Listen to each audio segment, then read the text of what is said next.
we'll stand for the pledge.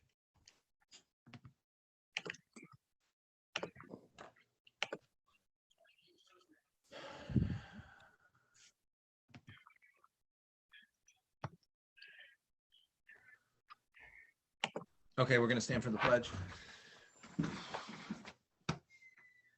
I pledge allegiance to the flag of the United States of America and to the republic for which it stands, one nation, under God, indivisible, with liberty and justice for all. As a way of respecting, honoring, and creating awareness about our past, we begin our village board meetings by acknowledging that New Paltz is on the ancestral land of the Munsee, Esopus, and Lenape people. Okay, so the way we run these workshop meetings is we don't have an official public comment session in the beginning, but we try to be a bit free-flowing and take comments from people during our discussion. Is the board in agreement with, does that seem like a reasonable way to proceed? Sounds good to me. Okay. I also, Alana, can you, I want to go into exec session for a quick moment. To discuss personnel. Can you turn everyone's mic off except for the board members that are here? I don't think there's a way that I can make it so that they can't hear you guys. I might be able to do a breakout room, which would just pop you guys out and create a separate meeting and everyone else would stay here. Okay, can we do that quick? Let me try it. I've actually never done it, so let me just try it. You know what, I can also, you know what, I can probably message the board and take their temperature. I'm going to do that. So I'm motioning that we go into exec session. Someone want to second it? I'll second that. For the purposes of discussing personnel. I'm having trouble hearing Tim. Same. I'll just try to talk directly at this computer. But let me just sort this out so we do not forget.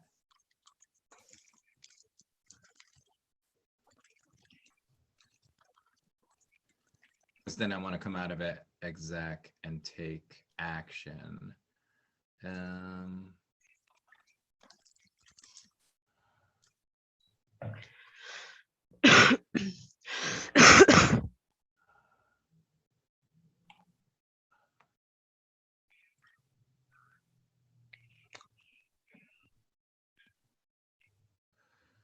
Okay, Village Board, I just sent a message in exec session. You guys want to just read it?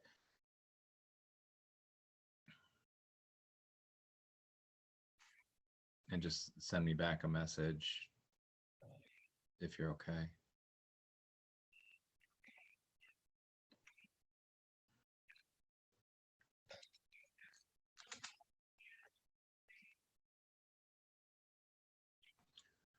I'm going to motion that we leave exec session. Second. All in favor? Aye. Okay, first business agenda item. I'd like to motion to approve out of title pay for Alana Sawchuk, Planning Zoning Board Secretary. In the absence of Deputy Clerk Assistant to the Mayor, Village Board, Alana will cover the Village Board meetings, which is above and beyond her duties as Planning Zoning Board Secretary. The motion is to approve an hourly rate of $23 per hour when Alana covers any Village Board meeting effective this evening. Second. All in favor? Donna can have that second. Aye. Oh, Okay. I don't care who has. Thanks, guys. Thank you, Alana. Okay, so we have a draft of the good cause law we've been discussing for some time. Would anyone on the board like to start us off where we left off or where we should probably go? Well, maybe I can. This is going to sound perhaps difficult to take or understand, but I'd like to, we're working on draft 3. Is that correct, Alex? Yeah. Yeah. I would like to work on draft 4, put draft 3 aside and start a fresh draft of our own, using our own language and using the key points you brought up in the previous drafts, starting with the justification, working our way through. We can take passages, I think, from 3, but ultimately what I'd like to see is a draft a draft of a law that we've come up with, that we feel is from us, not from another entity. And I think that would help solve a lot of the conversations we've had in terms of understanding what each passage means. If we can put it into our own lay terms, then pass it on to our village attorney, bring it back to us. And I think that's probably the approach I'd like to see done tonight. The second thing I'd like to see done tonight is, and I think you brought this up first, Alex, was during the last few weeks we've had public comment on the law. One of the first things that stick in my mind are the people who come and say, my landlord's raised my rent, 25%, 30%, and then now they have to move. And those are very, heartfelt expressions and very difficult to hear. And one of the reasons why we're attempting this new law or doing this new law. And I think that's something that you came up with very early, that, these rents are going up and nothing's being done about it. And that's kept with me throughout these public hearings. And I think maybe that, I think a week ago or so, I saw some draft, I think it was written by you or Tim, or maybe by the both of you, about addressing unconscionable rent increases in the community. And I'd like to see that done, because that would be a more immediate thing, because this is happening now. And for the most part, from what I've heard from people in our public hearing and our public comments, was that they were so afraid because of the rents going up. And I think that's an emergency. I think we're in an emergency situation with that. I think that's something we can address, and then move on to the other aspects of the good cause law that we need to take care of. Word. So to the second point, I thought that was a separate law, that we'll have to do as a separate process. Exactly. Yeah. And this law will help keep people, in their homes, while we figure out how to address more so the affordability and stuff without being able to opt into rent stabilization the way it is currently set up, as a, no offense to the state legislature, but a pretty flawed system that we can't really participate in as it stands. Right. But I think the need is money, that people don't have the money, that the landlords need their money. They're making, everyone needs money. There's not enough money to go around and rent it to buy. And I think that's something we should, in my opinion, and maybe it's I'm the only person on the board that feels this way, but I think that's what we need to address. It's the larger issue of the rent renewal that I think is going to take time to develop into a form that we feel comfortable that fits within our community. I echo a lot of what Bill's saying. I think for me, I'm feeling like what the goal here and the spirit of this whole thing is to strengthen tenant protections and keep people housed. But I'm not convinced the way this is written, it's going to serve that purpose. I almost feel like it's giving the tenants who have been speaking a false hope that this law is going to cure everything, and it's not. In my opinion, I'm not convinced it will be. I'm concerned because there is a real crisis happening, and I want to keep people housed, and I have the utmost, desire to do so. But I just don't. I'm not convinced that much of this will even hold up in court and just take up a lot of everyone's time and energy and money, and it's not going to serve the purpose that we all want it to serve and that our renter community wants it to serve.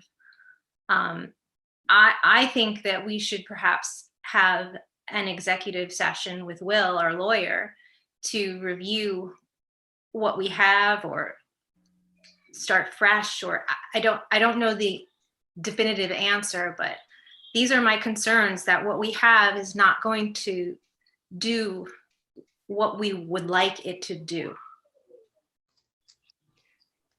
I hear that, definitely. So one thing this law does that, in my opinion, sets us up to be able to tackle these other aspects of housing stability through other laws like we had discussed last meeting, and other approaches too, having landlord-tenant relations council take on some, lease best practices and stuff, is making it so that, the non-renewal of a lease, has to be done only with good cause, and it opens up, court procedures that currently aren't open, to those scenarios that might be unjust. You right now there is no way to say, to go to court for that, and that means there right now is no way to say, in your relations, in your communication, landlord to tenant, tenant to landlord, like, hey, this could wind up in court, like, you have to have a reason to not renew. And, there's like this idea of unconscionability that, is in there too. And it makes that conversation possible, just right now we don't have that, any sort of tool that makes that roadmap possible. And it makes it so like these scenarios don't really fall under housing court. They wind up, not being addressed. So Alex, I've been looking at Berkeley's good cause eviction law. The law itself is like 8 paragraphs, very succinct, very together, outlines things very clearly. I'm a big fan of Berkeley. I've been there a dozen times or so. And I feel that at one point, I think Berkeley and New Paltz were sister cities during the 60s. What? Yeah. Anyway, and looking at that law, I read it and I understand it. I look at our law, I don't understand it. I get a jumbled, I don't know, I'm not able to really comprehend it so clearly.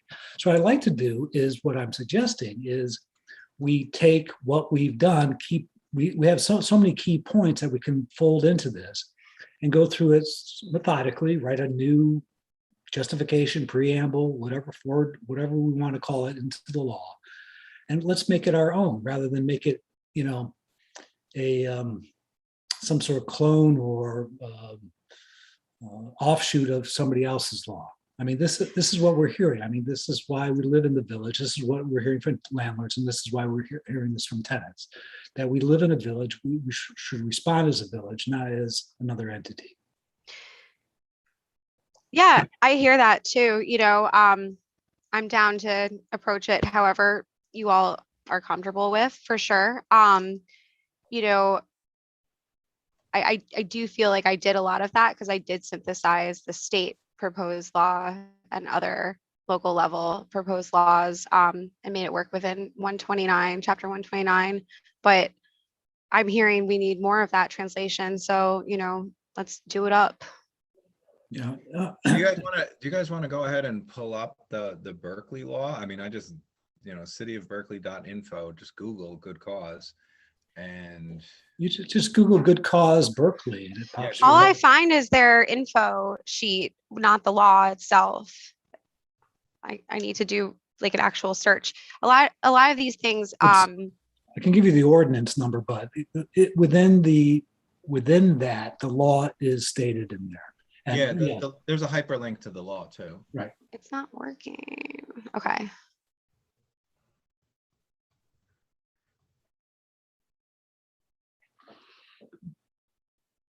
But the summary is what I think the summary approach is where I think we should go to in writing the law. At least this proposed draft 4. Bill, Stod, do you when have you're any? looking at Berkeley, on the summary sheet, is that the 12 different points? Yeah, it's subtitled Evictions, Rent Stabilization Board, Evictions, City of Berkeley. On top is eviction checklist, local requirements, good cause, owner move-in measures. And then, Good cause is any one of the following, and then it lists 12. yep, Sorry to interrupt. I just got a message that we're not live on YouTube, so I just wanted to, like, I didn't confirm that, but I'm. Zoom is telling me we are live on YouTube. Yeah, I see on Zoom that it says live on YouTube, so. Okay, thanks. Sorry. Astana. So there's oh, sorry, I'll shut up, but this That's- law is really long, actually. Yeah, well, but what I'm saying is not adopting, like I said, I'm not interested in adopting Berkeley's law. I'm interested in adopting the approach in terms of the summary that the city of Berkeley has taken. Like Astana, did basically, So you have something to say? Wait, can you explain a little bit more what you mean? Sorry. Well, the summary language is much easier for lay people to understand, landlords, tenants. Summary language, I know, is perhaps, we will have to have some legalese put within that, but this is the sort of approach that I would like to see for our law. Wait, but so what summary language are you seeing? Because I'm seeing the same kind of legalese in a very long Okay, law, maybe, okay, no, then the you're at law the wrong- itself. You may not be on the right page. Are you talking about the bullet points that they have as like the info that's shared that, anyone There's can 12 make? Yeah, Yeah.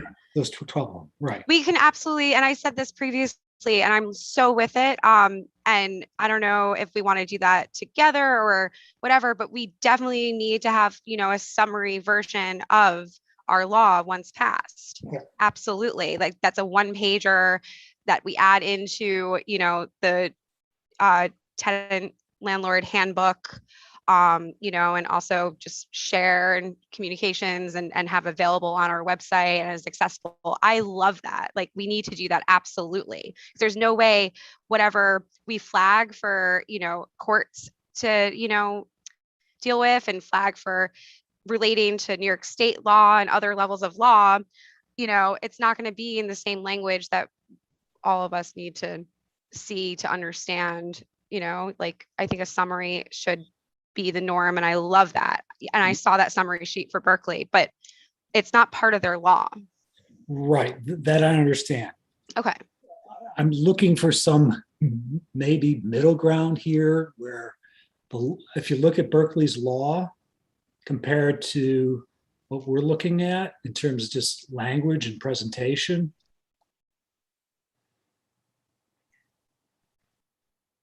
Section 13.76.130, good cause eviction.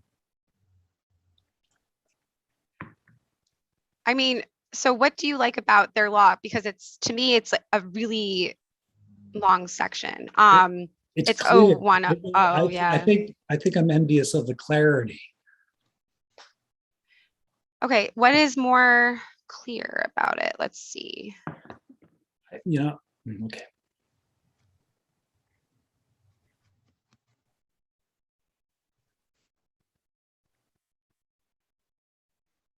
Like what is it that you find more clear? Because like a lot of this is interacting with like what their code their housing part of the code is in different ways.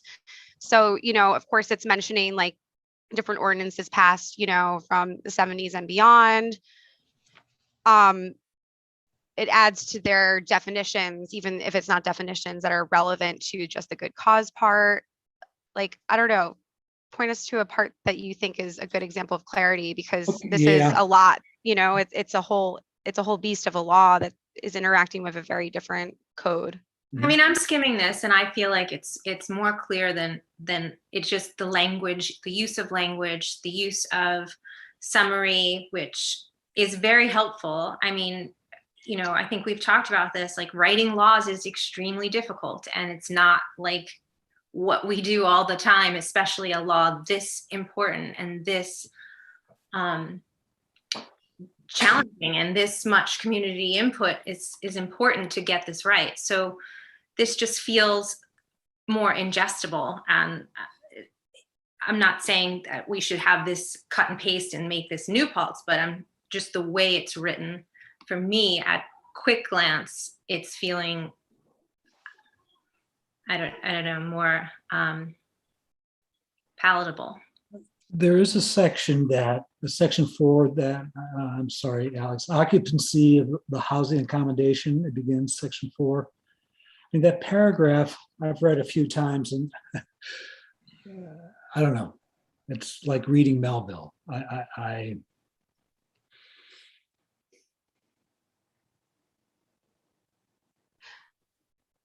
So yeah, Which you guys want to do more summary, let's do it up, like let's do it. It's just hard to look at this Berkeley law. I did look at it like over the summer, but so much of it relies on like referrals to like their housing board, because they're a city with a housing board, like an actual housing court, and kind of like New York City. But those aren't, maybe I'm not being clear, but it's more the approach, perhaps stylistically, it's the expression of needs and wants and issues within the law that I find to be much more accessible to my ears and eyes. So let's do it. How do we start this well, and get it to where it needs to be? But what I think, though, how I started this conversation was possibly if we could go back to what you had suggested about rent increases are driving our tenants away, and they're being displaced by people who can pay higher rents.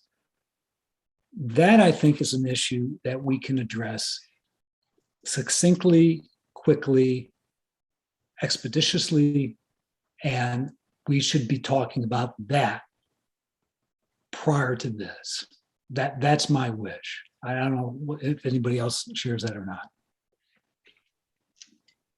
Yeah, I mean, I share that because of what I mentioned earlier too, is that a lot of the issues that we're hearing from tenants, I don't feel can be addressed with what we have.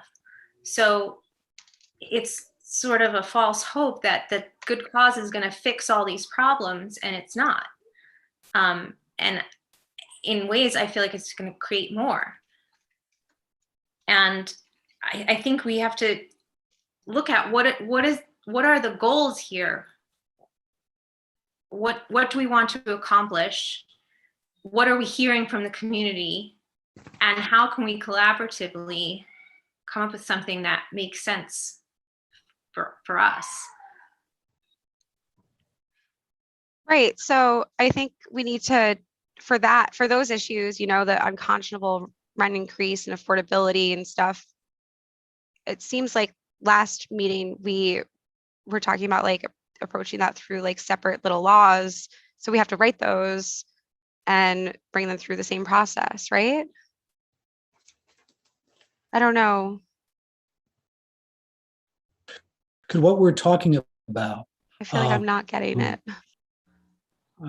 are you hearing me though? Yeah. Sorry. Sorry. Okay. That's all right. Could we add something like what we reviewed, those few paragraphs, as an amendment already into our law in some spot?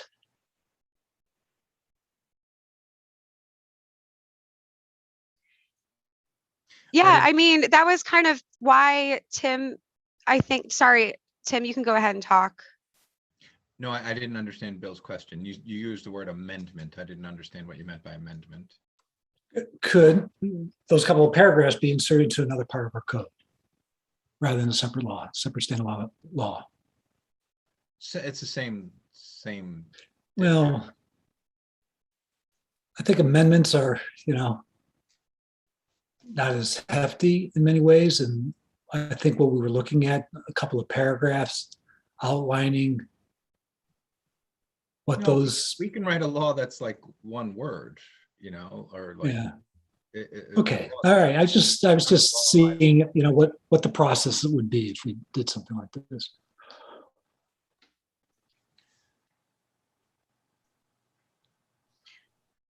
Yeah, I circulated that draft for the unconscionable rent increase.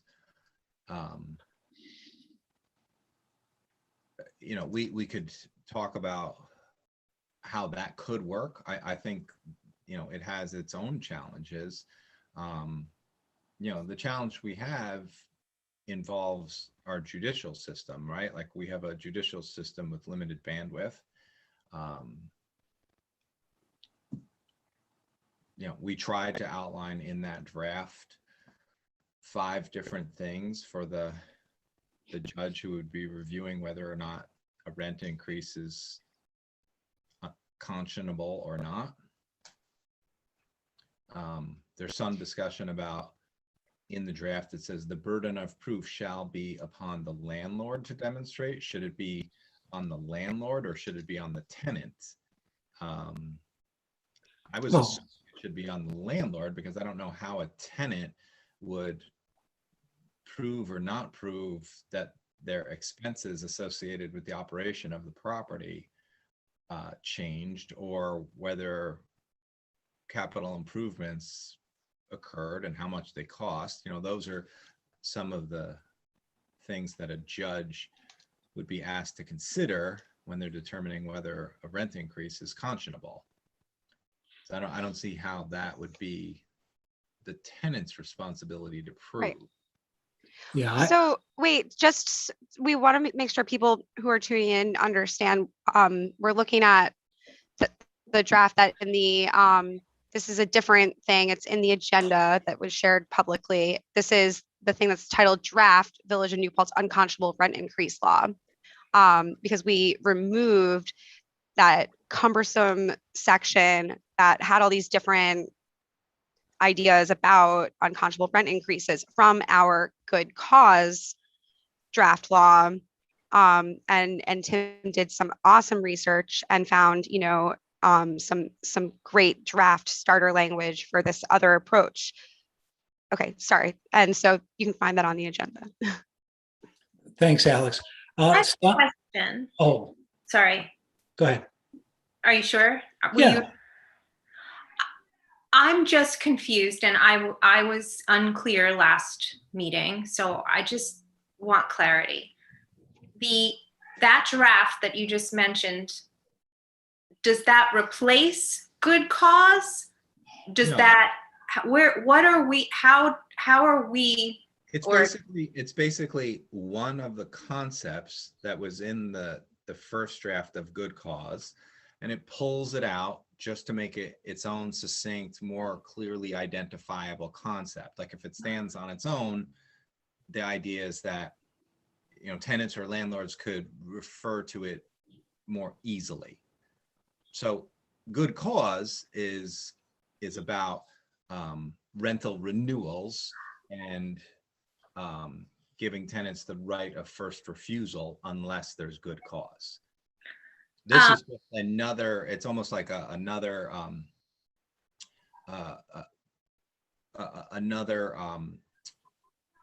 thing to consider for a tenant. It's almost like another way to provide housing security.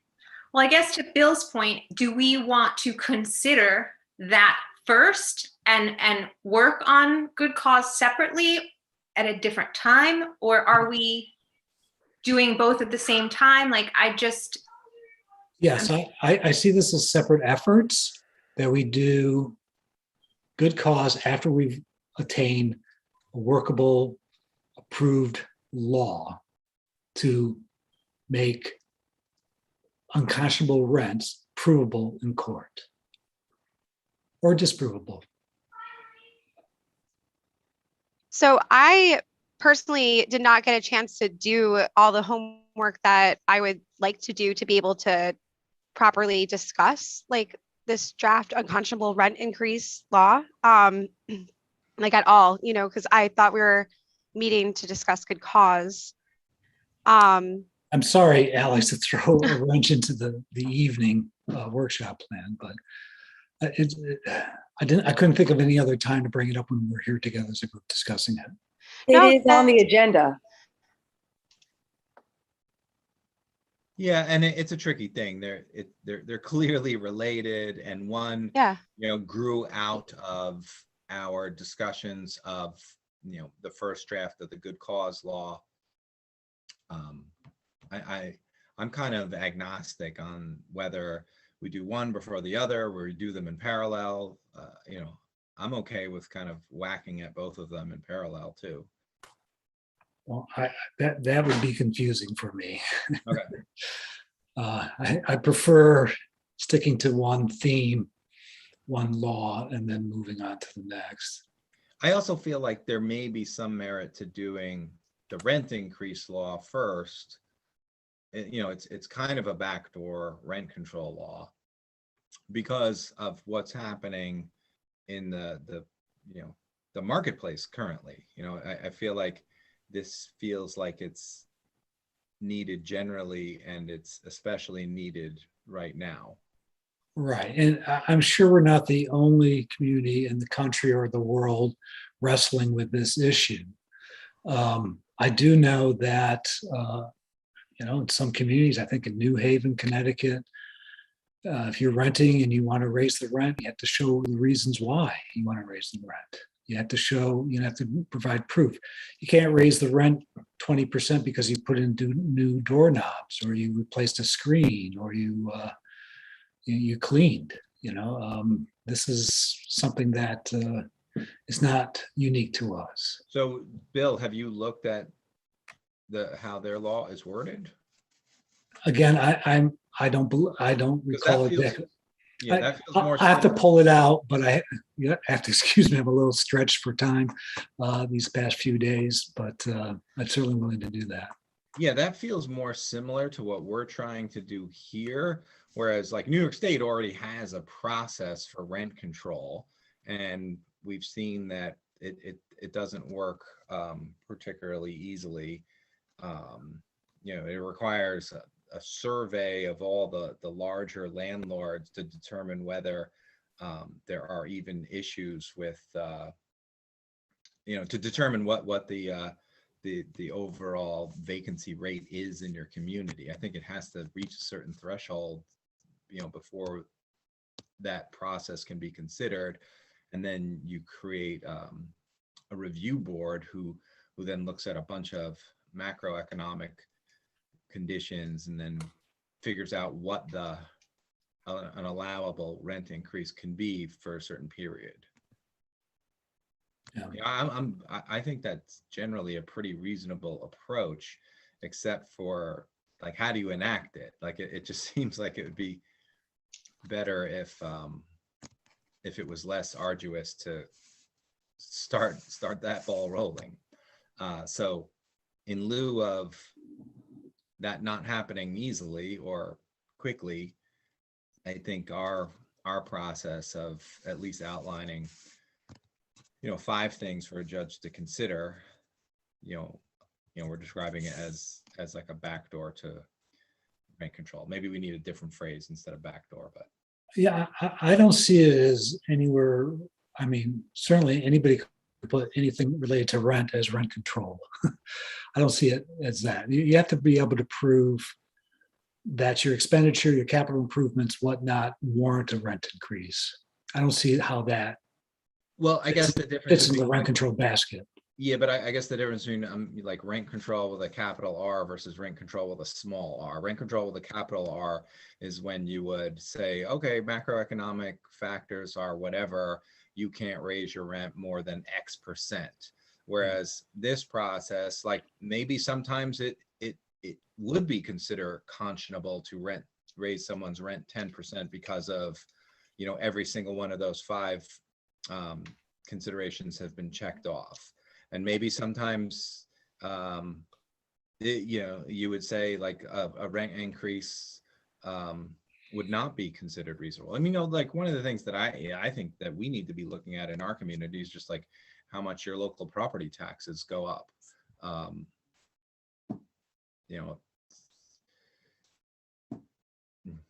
the village hasn't raised taxes, but, the other area property, the other jurisdictions, they raise taxes pretty significantly. I really liked what Michelle said. I would like to go over everything with our attorney because, there could be unintended consequences that we're not thinking of, and we want to make sure that whatever we're passing is a good law and will not be challenged in court, like Michelle said. Well, Will has looked at the draft of this unconscionable rent increase law. And he did not, so I think what Michelle was talking about was having a workshop, including our attorney for the GC law. I was referring to both of them, actually. I want him to talk to us about both of them. But I can relay that Will has reviewed the rent increase law. And I think because it is simple and easily digestible, he didn't, he made some edits to it, but it was all primarily grammatical. Well, that's good to know, but I do, back to the original of what we were working on for good cause, I do very much want to hear what he has to say. Yeah, I agree too, Stana, and Michelle, I think, brought this up about meeting with Will, so we can go through whatever point we get to with either law. I still think we should, again, I feel like I'm dominating the conversation here, but I think we should go to draft 4 and work out something and move forward with something fresh that using the salient points from what Alex has given us. So you're talking about draft 4 for GC. Yep. I would agree. I just quickly looked at, a lot of the themes in the Berkeley law are, the same as our themes, but I would agree that whatever attorney wrote those out there in California, I can read their words more easily than the words that are used in this Albany law. That's I feel the same. That's a relief to hear. Anyway. Yeah, I agree. So in terms of order of events, the reason why I think good cause first and then unconscionable rent increase next, as well as my other project of, taking on the rental registry and seeing how we can give it some baby teeth or something, also while we're at the same time moving things over to digital and getting the registry, perfected and all that. The reason I think that makes sense, like the order, is because the good cause law basically it supplements current eviction law, right? It actually not only provides that roadmap, for communication between tenants, landlords, but it would help, supplement what is already on the books in terms of what eviction proceedings are and what kind of court scenarios that have to do with housing are actually dealt with as housing law rather than just something random, civil, criminal, et cetera, if that makes sense. So that's just where I was thinking with that, and then also just in the practicality of, keep people housed and then, and then let's address the affordability. Because I think that's going to take a little bit longer in terms of figuring out what we can do in light of the rent stabilization laws that have been passed statewide. That's what I'm saying. I need to do a lot more homework on that, and I didn't do that for the affordability law. Alex, hi. Mhm. How many students do we have renting of all the renters we have in the community? There's no stat that I know of. We could try to get it, but just a guess. We have 72% of our residents who are renters. What percentage of that do you think are students? well, we can pull up our trustee census data, or Tim might have an answer. Of course, census data won't say student status, but you know, we can do like an age thing.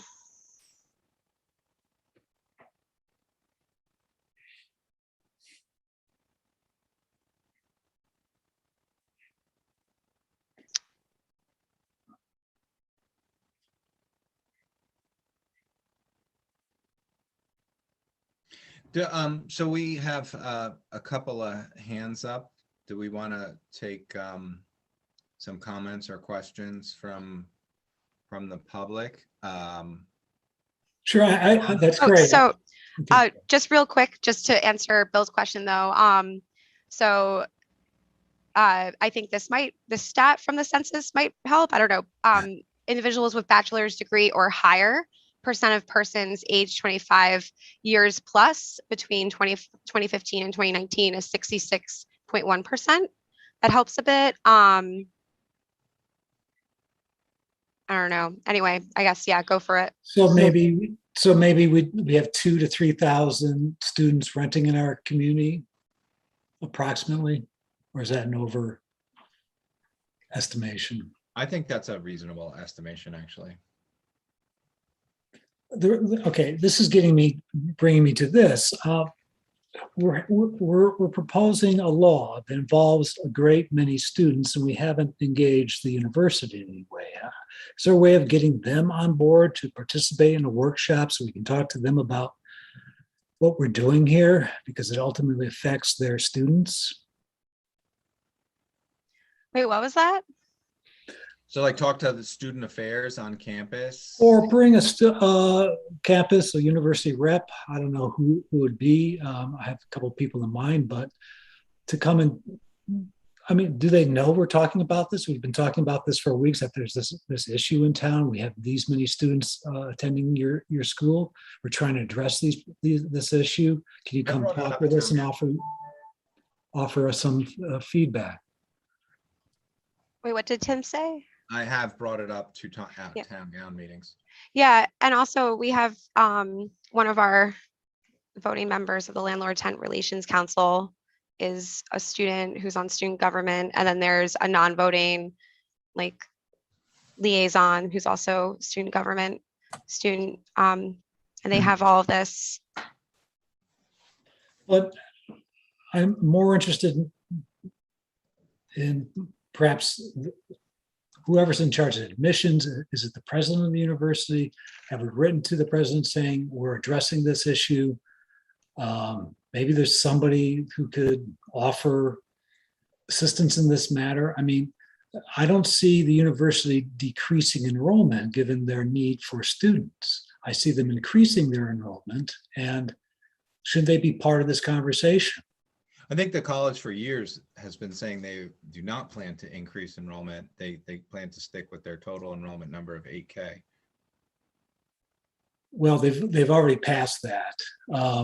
And if you look at the enrollment figures, they do creep up. What's the total? Even if it's 50 to 100 per year, you go 5 years, that's a substantial jump, particularly when you have such a limited housing supply in the village. What are they saying the total enrollment is now? Last check, it was 8295, and that was 2019, I believe the figure came from. If you have other information, other intel on that, I'd love to see it or hear it or know it. So yeah, I mean, we can always do more. Like, I think this is a big theme always. We can always do more to engage every part of our constituency, you know. The college has definitely been looped in, but we could do more. What I'm suggesting is we bring somebody, a representative from the university, to talk with us directly in a workshop meeting or at a village board meeting.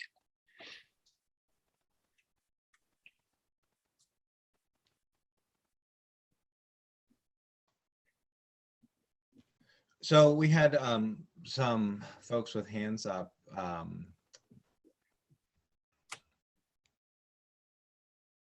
Yeah, Mohammed's hand was up first. Mohammed, do you want to does Alana turn your mic off, or how's that work? You got to turn your picture on if you're going to talk to us too. Hi, how you doing? So I have some questions. It's about the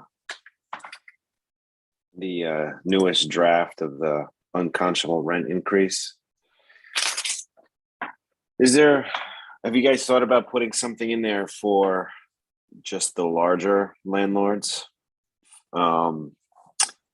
Maybe with landlords like over a certain unit size to, something like, I don't know, 30 units or something, or like the bigger complexes, basically like maybe Southside or maybe the Ridge or Village Gardens, to maybe try and target them and not so much someone who's relying on rentals for, like cash flow for like everyday needs, like the smaller type of landlords. So that was one thought. The other thing was,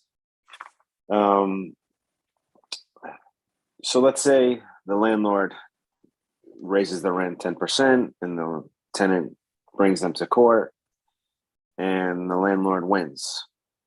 Is there, I understand that it says that the tenant has to pay the difference in rent, if the landlord is successful. But what about all that time that the landlord is spending going back and forth to court? Is there some kind of, is that just like operating expense the landlord's going to have to eat? Even, have you guys thought about that? And of course, Tim brought this up earlier. Even though I think the court system is run very well, I've certainly had my share of traffic tickets there. It is busy. That courthouse is packed every time there's court. I mean, like at the seams. So have you, obviously, Tim did mention this, but like bringing in, kind of talking about what Bill said, bringing in maybe like the court officer or the court clerk, and, are you guys going to need to hire another court clerk to do this? Are the judges, willing and able, and, is this something they signed up for? Because, even though I'm sure the judges hear all kinds of different things, I'm not sure that everyone is aware this is what they signed up for when they signed up to be a judge. So we might want to think about that, or talk about them in an executive session or whatever you guys need to do to figure out if that's going to be okay. So that's all the comments I have. On that last comment, I think that's really important to think about always is, what the courts are going to have to deal with. And that's actually a big reason why with the good cause law, that's like a big thing I had in the back of my head with the good cause law all along, with it's an issue with a lot of upstate, like where we are, as opposed to like places like the city, I think Westchester, maybe Yonkers, that have like, and then other like cities that have like their own housing courts and stuff, where we have, a specific night for traffic tickets. If it would also be a specific night, Tuesdays at 6:30 is housing issues all at the same time. That's kind of like what we would start getting towards, a little bit more organization rather than, a traffic ticket embedded with, and then followed by a bunch of civil cases, which housing is thrown into at the same time. If anything, it would make it easier to prepare. There was a good paper I read. I could try to find it and share if you remind me, like after the fact. It was about lead and housing courts, and like just looking at them all over New York State, and just how, because of our systems, of kind of having all the different kinds of courts being dealt with, 2 nights a week, in New Paltz and other areas similar to ours, basically like issues with lead paint and housing like didn't get addressed the same way as places that had specific, nights or hours or even courts for housing specific issues. Can I just say, we have no idea if it's going to be like 1 a week or more. We'll have no idea ahead of time what that's going to look like. And I also want to point out that we said we're going to 8:30 tonight and it's 7:51, so we gotta like think about how to get to everything. Sure. And I mean, and to As that much as end, you know, possible, obviously, we're not gonna do looking at, everything tonight. right. To that So end, maybe you know, we we're do need looking to at just focus, a I just wanna think. tsunami. Okay. Maybe we do need to just focus on the good cause stuff and not on the rent stuff. Yeah, I mean, I just wanted to finish this one thought because you got me thinking, Sana, we have no idea what we're looking at. But we do know that we're looking at a tsunami of evictions, you know, as soon as the moratorium is lifted. We're looking at that in January. We actually don't know that. There wasn't a Well, true. storm of evictions before. The landlord association took a poll and they had like 700 beds. If what Bill is saying, there's 2,000 students, that's a decent amount of beds were polled. 2 people were brought to court in 5 years. So Right, but this isn't exactly evictions. We're talking about where people were, like, the eviction process didn't happen. This is about non-renewal. Different, so that's a difference. And I'll ask that once you've spoken, that people lower their hands, please. sure. I was just talking about the lifting of the eviction moratorium and folks who owe back rent, all that stuff starting to pile up, you know, like that's definitely going to be a thing the courts are going to have to deal with. That has nothing to do with any of the laws we're considering, but with good cause, we could, you know, slow that. So I think Lillian and Roger had their hands up. You guys want to make a comment, ask a question?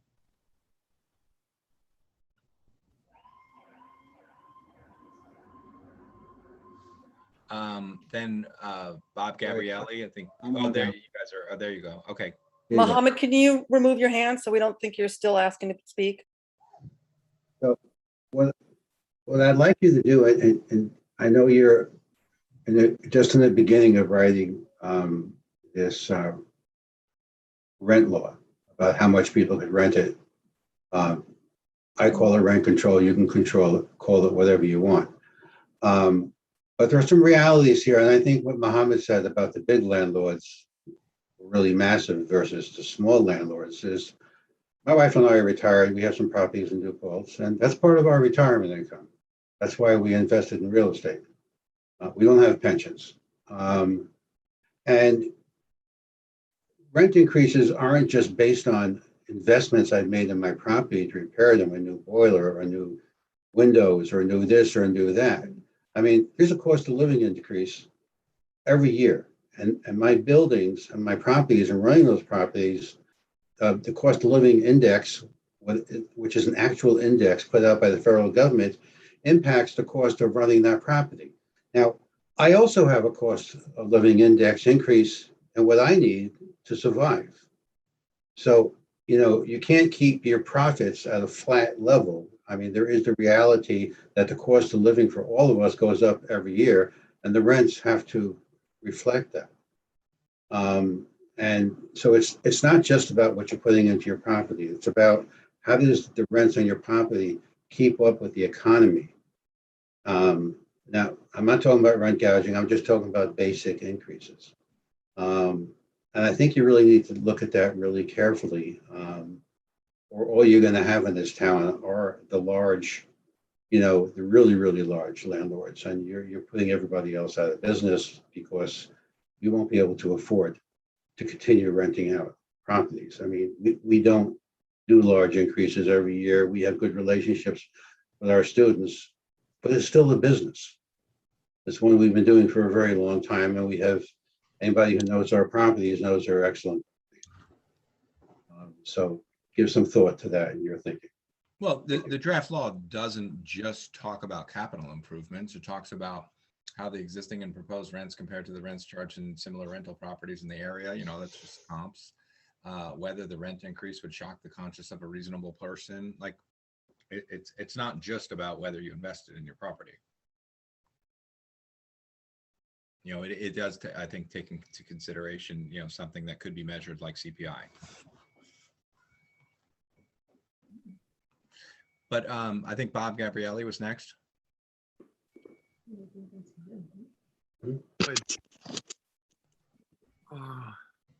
How am I doing? How do I, you want me to show my picture? Is that it? Can you hear me? If Yeah. you can, yes, please. Okay, how do I open the show my audio? No, video. I don't know. It's on the bottom left. Is that it? No, that's me. I'm looking at myself. Go ahead, Bob. You Bottom can- left, I got mute, start video. Is that me? Oh. Yeah, there you are. Perfect. So, so look, I want to be very plain and blunt. And speak Muted to her. yourself, Bob. Okay. We can't hear you. You muted yourself. Yeah, Bob, see if you can turn it off mute. Okay, how's There this? All right, good, thank you, Perfect. thanks. So what I said is, I'm gonna be blunt. I hope you don't take me as abrupt or rude, but I do want to get my ideas across. I'm really concerned we have laws that have qualifiers like unconscionable. What's unconscionable to one is unconscionable to another. Certainly, that's the basis of human life. I mean, unless you can put a quantifier on it, then you really have anything.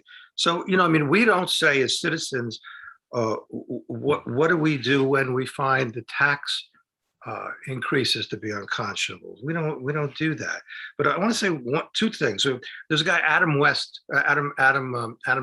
Smith, the first Adam Smith, the economist, who said, if everything is left to its own nature, it will achieve its highest and best use as if guided by an invisible hand. We've had 240 years of landlord-tenant law that have come down both through statute and through common law, and they've worked very well. We have courts that are good. You say that there are disputes and terrible things happening. I don't see any qualifiers for that. I don't see any quantifiers for anything. I don't see any stats. I thought we were promised stats on how many things, but we didn't get it. But let me get back to this thing. There's a principle too that's called a snuggling. And snuggling is when you try to control something and you do exactly what you don't do. Legislation, unfortunately, is made on intent.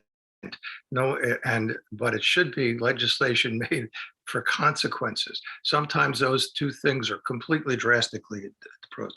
So snuggling is when somebody says, we got to drill oil because we're losing our reserves. Stop, we've got to stop drilling oil. We have to stop it, and it'll stop January 1st, no more oil drilling. Well, guess what happens between passing of the law January 1st? Everybody sucks all the oil out. So you do exactly what you don't want to do. So I want to talk about that and this unconscionable stuff. It's we're talking about intentions of providing housing. Someone said, I think it was Bill, he said rent increases drives people out, so others who will pay more will move in. Well, wait a minute. Is that wrong? Is that unconscionable that other people want to live in nice places?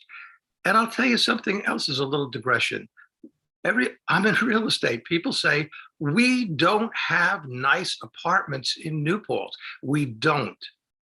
If you can point to an apartment complex or apartment house, say, that's really the place I'd like to retire to, then I would say, let's talk further. But we don't have that. We don't. And here's what's happening. I have a friend in New York City, and he owns hundreds of units in the Bronx and in Brooklyn. And I told him what was going on with the rent increases and the you call it the good evictions or something. But I said, oh yeah, there's a percentage on the increases. And he said, oh no, don't do that. Oh no, that's rent control. You don't know what you're going to do to your town. What you're going to do to the town is you're going to have somebody who comes into an apartment, gets a good rent, and then fights the increases. So we'll limit the increase. You say 5, it'll be 2, then they'll work it down to 1.5, and we'll do. And you know what'll happen? People won't pay like Roger and Lillian to keep their places nice because their costs will go up, and you will keep their profits down. And what's that going to do? It's going to give us properties that are dilapidated, deferred Hey, maintenance. Bob, Yeah. can you? I'm talking wrap about the consequences of what you're going to do. You tell me, is that so bad? Is that so outrageous, Tim? Well, I think what we want to focus on tonight is the proposal about good cause, not necessarily like macroeconomic theory.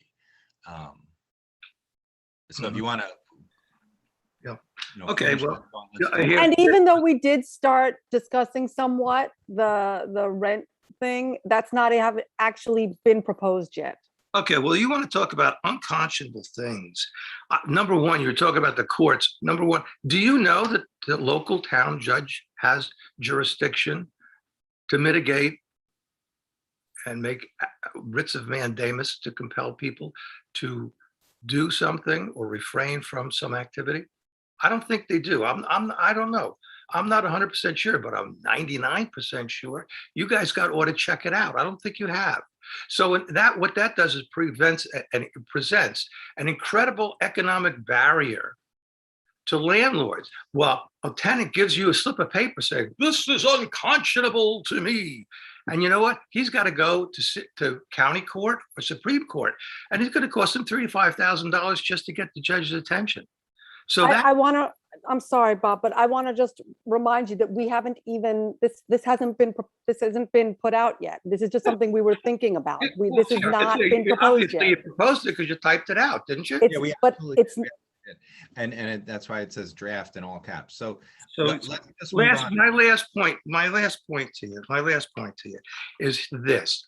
You know, what you've done here is you have polarized tenants from landlords. All the landlords are upset. You know that. So here's the thing. This proposal will change New Paltz, and it's not going to change it for the better. You're going to have people, you don't, how many people here understand what's a basis? What's a depreciated basis? What's a scheduled depreciation, salvage versus recapture? Talk to the landlords. You don't know when somebody comes in and says, oh, I've done so much X amount of dollars in what? In repairs, in capital improvements. Are they not entitled to a reserve fund for capital improvements? Do they have a mortgage? Are you going to consider that as an expense or not? So people have all different ways of looking at this, and you haven't spoken to the landlords, period. Thank you. Okay, next comment, Matt, No. Adele, Robin, let's do it in that order.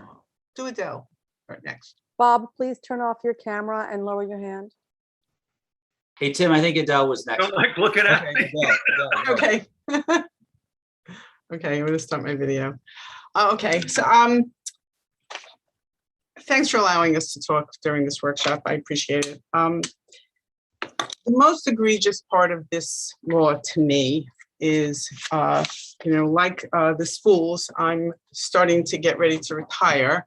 And I think I mentioned this to Tim. When I sell a property, I have some single family properties with mortgages and all this stuff. So there's very little left at the end by the time you get done with all those things Bob mentioned. I would like to sell it to a family, right? I'm trying to be able to do it that way.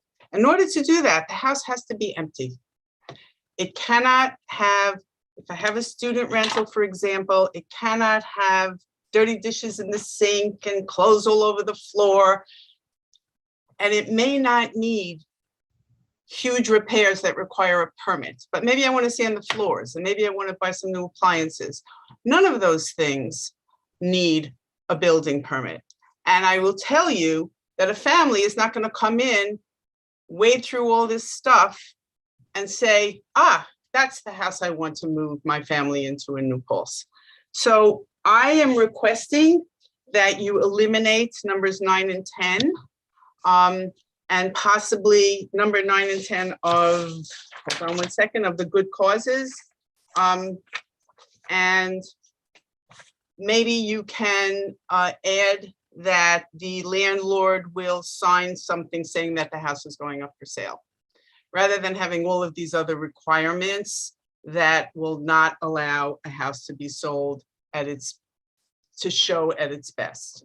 And this way, if a landlord needs to sell their house, they can have it vacated at the end of the lease, and then sign something saying they're going to sell it. Otherwise, you're going to end up with more investors that don't care, possibly coming from the outside. I'm not sure. But I think that that's the best way to do it. And for me personally, getting ready to retire, it has to happen that way. So I have to hoping you say, consider that. I share Adele's concerns. We do not want owned properties. We want people, Oh. like we've said before, who live in the area, who will, especially people if they're retired and stuff, who will, serve on a board or something for us. We want people who are going to live here and be part of the community. So I think we really need to listen to what Adele has said here. So what is And what is the So I don't board- want to eliminate it, right? Because it is a good cause. A good cause would be that the owner wants to sell the house. And if Yeah, he so wants. I was gonna ask the board what we think about updating the language in number 9, because currently it says the owner landlord has in good faith entered into a contract for the sale. So could that language be the owner landlord has in good faith begun to market the property or intends to market the property for sale? Yeah, I'm so about getting this down to like just the one sentence, like a plan to sell affidavit, or how Tim just said it. Whatever you guys think. I just made a comment of it, but I'll keep typing another comment. Whatever you guys think. Thanks, Adele, for making that very clear. Thank you. Yeah, I agree with Adele totally. And I think we can definitely do this. But I don't know that number 10 should be eliminated altogether. That's the one that says the owner landlord seeks in good faith to recover possession of the housing accommodation for major renovations that require the housing accommodation to be unoccupied. You're talking about something with the building department, and I'm suggesting that may not be the case. I mean, maybe it just really needs to be cleaned up, painted, the floors sanded. None of it would be the building department's But fault. Adele, I think if we update number 9, then you could do it, like, you don't have to get a building permit. Like, to your point, you just want to sand floors and swap out some fixtures. That none of that requires a building permit. So that would be covered in 9 if the reason you're doing it is to market the property, not because you're just trying to find a new tenant. So the only way you could get tenants to, like, if you plan on continuing to own the property, you could only, good cause would require you to do a true renovation that requires a building permit, not just like painting, because that would be the way to squeeze someone out, to be like, oh, I'm updating the place, you got to go, and all you're doing is some cosmetic change. That's why you have major renovations in the language. I see. So, but what you're saying, if, for example, I tend to sell the house, that would be enough. I wouldn't have to go to number 10. I could say, I plan to sell the house and make some kind of affidavit, and that would be enough. I wouldn't have to use number 10 at all. Right. Okay. It seems like the unofficial straw poll is that the board is comfortable with updating the language in number 9. So it doesn't require you to be in contract. It just requires you to actually market the property because you want to sell it. Yeah, And we'll find we the could right play wording around for with the that. right wording, for sure. I just made a note. Cool. Okay, Matt or Bravin? You guys know the order? Matt's I- next. Yeah, I think I'm next. All right, so I guess I have 2 things to say. First of all, I do appreciate these workshops, and I appreciate you letting us speak. And I'm Matt, happy can you that. turn on your camera? Sure. Ta-da. I'm happy that we're, able to address some of this language. And on that note, I guess I have 2 separate things I want to say. I just want to say, like, I think number 11 maybe should actually be like cut all together because it all is tied in with sort of notices in a sense. And I think what we're trying to do with the sort of slim down law is to turn this into basically what it really is meant to be. Tenants have a right of first refusal, basically. You can work things out with tenants in the old school way where you talk to them and you work out what the rent should be or if they should go or stay. It's only in the case where you want them to go and they don't want to go that this law comes into play. And in that case, it's the landlord has to go to court and say, I want them to go and here's the reason. It's one of these good cause reasons. And if you can't show it's one of those good cause reasons, then the tenant doesn't have to go. I think that's the basic concept of the law. So I think that if you look at what 11 is, it's like this whole sort of, if you get consent, then that's a good cause.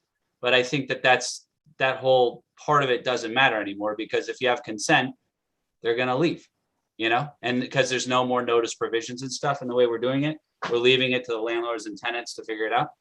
So I think and that's a particularly densely written clause as well, that I really don't think it needs to be there at all anymore. If someone disagrees, that's fine. I don't see what the purpose of it is though.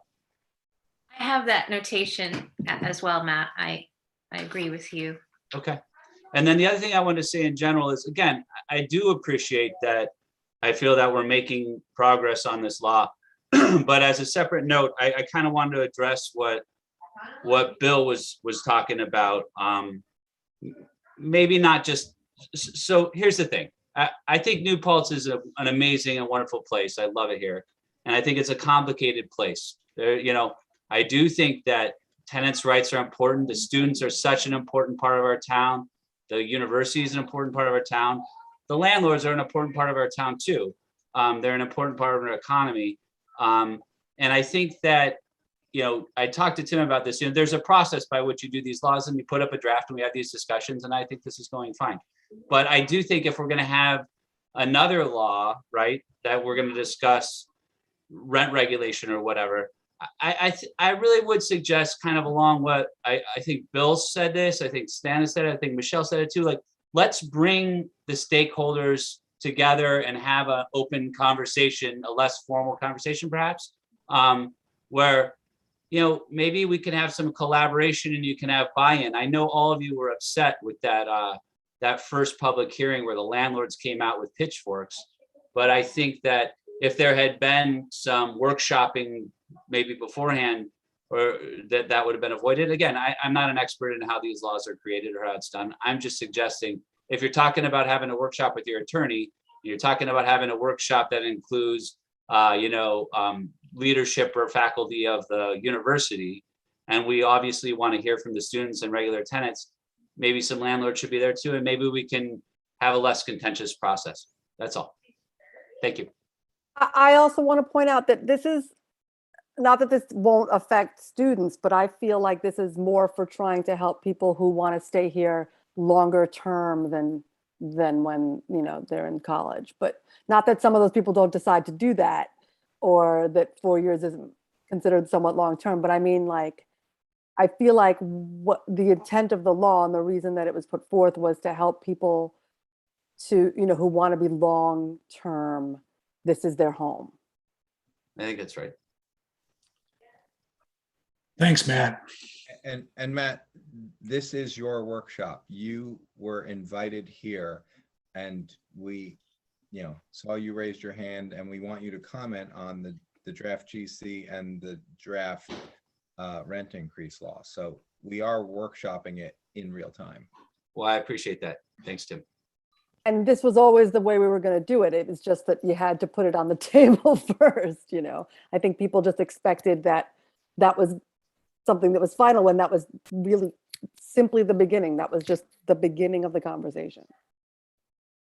Bravin? Hi, can everyone hear me? Yeah. Awesome. Yeah, I just want to keep this brief. I know that the meeting is coming up on time. But yeah, just want to thank the village board for going through a really thorough process. As I've said before, in the village of New Paltz, this has been the most transparent and open process out of any of the other cities where good cause is being considered.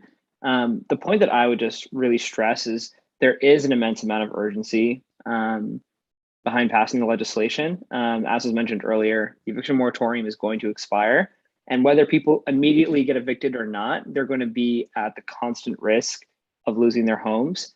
And while good cause isn't going to solve all of that instantly, it will give tenants more tools to prevent themselves from getting evicted. And more broadly, good causes is more than about preventing people from getting evicted or from the unconscionable rent increases. It just gives tenants more leverage in their negotiations with landlords, whether those tenants be students or longtime residents of the village. Right now, they really don't have any kind of leverage in those conversations, whether they be approaching a landlord to renew their lease or asking their landlord to make improvements to the property or to maintain the property. They right now don't have any kind of protections beyond the eviction moratorium, and that is going to expire. And so while I really applaud kind of the thorough process that has happened, this is, now like the third month the legislation's been debated, and there is really strong public support. Tenants typically don't have the capacity to show up to village board meetings at the same frequency as landlords because they're working a second job or they're doing childcare or they just don't have as much access to technology. And so because of the really strong public support and the really urgent need, I would just encourage the village board to pass good cause eviction legislation as quickly as possible because tenants are at risk and they're only going to become more at risk once the eviction moratorium expires. I wholeheartedly appreciate that, Robin, but I really feel we will be doing tenants a disservice if we get this wrong. And I feel so strongly that we need to be careful, and I would not put my name on that City of Albany law. I have read that thing entirely too many times, and I would not be comfortable being associated with the words that they use to try to move this important concept forward. It's so important to me that we get this right, and I think we have a really strong village board who cares deeply about wordsmithing this correctly, and it's the only way that I will do this. Like, I appreciate the need to move this forward, but the urgency thing, like that City of Albany law, I would prefer not doing this than having that law. I feel that strongly about getting this right. Yeah, absolutely. While of course there is need and we want to fill that need as quickly as possible, I don't think any of us are willing to do it until we're sure it's right. Yeah, that makes complete sense. And yeah, again, like I just really want to thank you for your interest in this issue.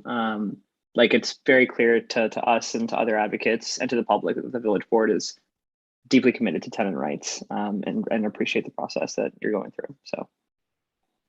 Thank you. I just want to remind everybody after you speak, please turn off your cameras. Lower your hands. Did Mohammed want to make another comment? No, I'll submit it in writing. Oh, boy. Thank you, Mohammed. Thank you. So we have about 10 minutes left. I mean, I think Bill's suggestion, we've done this many times. It's like, there's lots of ways to say the same thing. And I feel like the Berkeley, even whether it's in the law or in their bulleted list, they just are using words that are more accessible. I think that's so important. And I think the way and we've discussed this numerous times as a board, I think the way we empower both tenants and landlords is by, creating these boundaries and guidelines and make tenants understand the process, make landlords understand the process. When it's a confusing bunch of legalese, it's very problematic in my mind.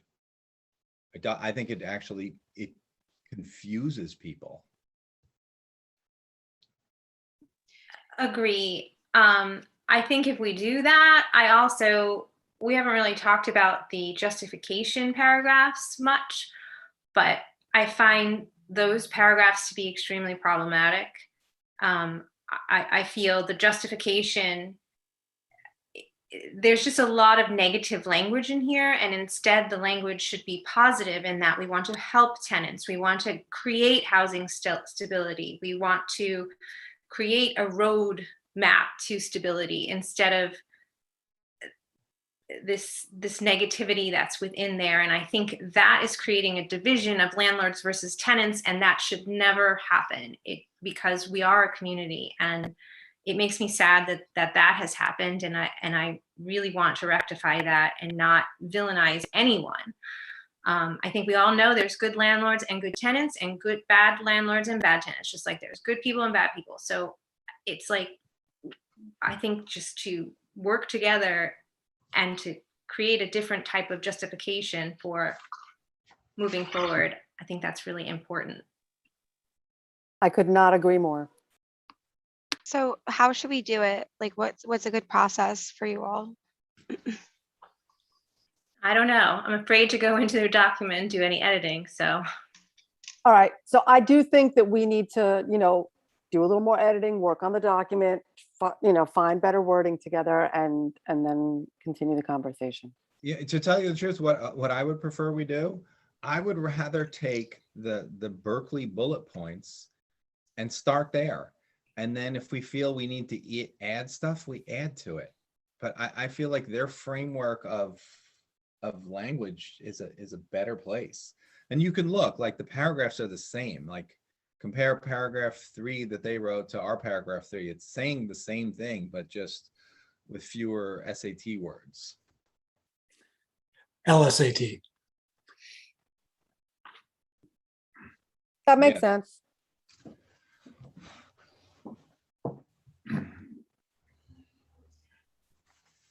Like less is more.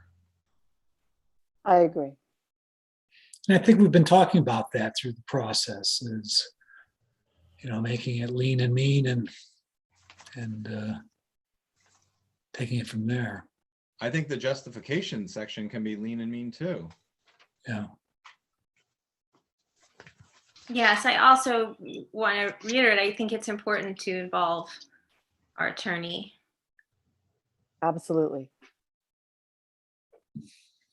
And he did give us feedback a long time ago. Mhm. And I think A lot of his, I'm sorry, go ahead, Michelle. no, go ahead. I was going to say a lot of his feedback, though, related to the rental registration ideas. And because we're going to deal with that separately, the memo that Will and Steph prepared some time ago, a lot of the issues that they were highlighting were really related to that and less about the GC stuff. Another reason why, since so much has changed and because it was about that and not this, he needs to look at it for us.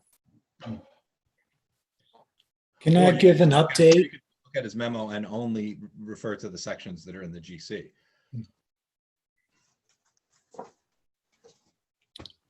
So I did a little bit of math, believe it or not, at one point here.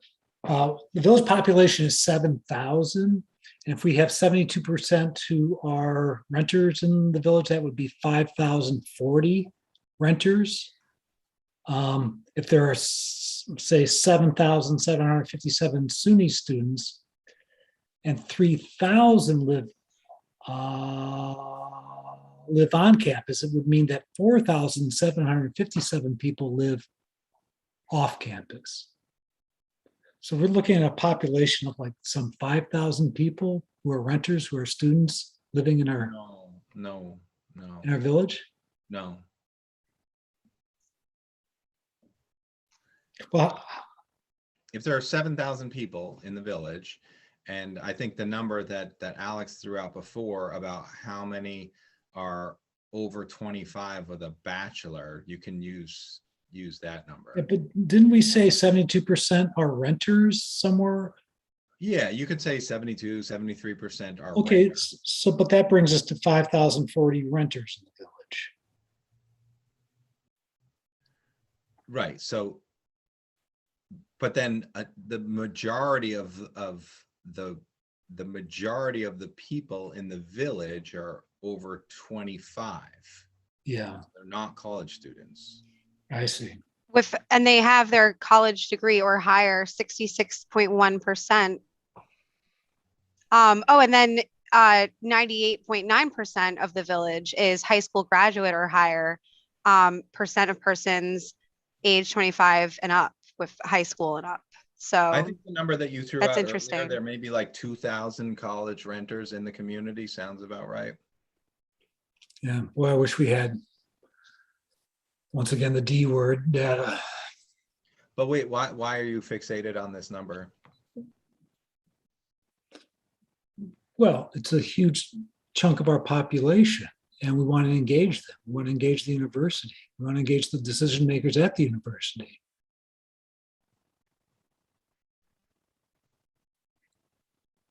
And so far, we've not done that. I know that conversations have taken place, as you mentioned, Tim, at Town and Gown and the like, but the landscape's changed as we know and we're examining. I'm not sure I agree that the college itself is a stakeholder, so. They're not the only stakeholder, I'm saying that. I didn't say only, I'm not sure that they are a stakeholder because they're not going to be, renting and they're not owning, so. But the people that they are educating are.